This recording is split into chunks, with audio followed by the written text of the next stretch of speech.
જય શ્રી કૃષ્ણ મિત્રો, વ્રજવિહારમાં આપનું દિલથી સ્વાગત છે.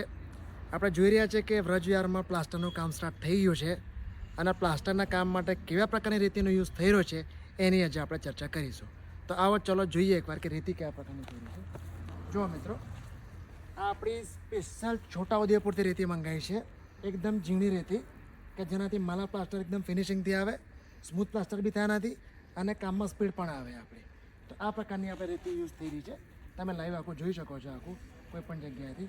અને આના માટે આપણે ખાસ આભાર માનીશું આપણા મિત્ર એવા રજનીભાઈ પટેલનો આપણો, કે જ્યારે વ્રજવિહારને ક્વોલિટી રેતીની જરૂર પડી છે. આમ તો ક્વોલિટી જ રેતી યુઝ થઈ રહી છે, પણ જ્યારે ક્વોલિટીની વાત આવે છે ત્યારે રેતીમાં રજનીભાઈની યાદ આવે છે આપણને આખી, કે જ્યારે અમને રેતીની જરૂર પડી છે ત્યારે ઓન ટાઈમ અમને સારા ચીલામાંથી અમને પ્રોપર રેતી પ્રોવાઈડ કરાવડાવી છે. બરાબર. રજનીભાઈ છે આપણા 15 વર્ષથી. રજનીભાઈ તમે કેટલા વર્ષથી કરી રહ્યા છો? 15 વર્ષથી કરી રહ્યા છો ને રજનીભાઈ? તો રજનીભાઈ, શું તમારો અભિગમ છે? તમે આ તમારું વિઝન શું છે આ રેતીમાં લઈને? વિઝનમાં એવું છે મયુરભાઈ કે કસ્ટમરને સારામાં સારી ક્વોલિટી આપો તો એનાથી મકાનની મજબૂતાઈ, સ્ટ્રેન્થ અને લોબા ગાડીને બહુ બધો ફાયદો થાય છે.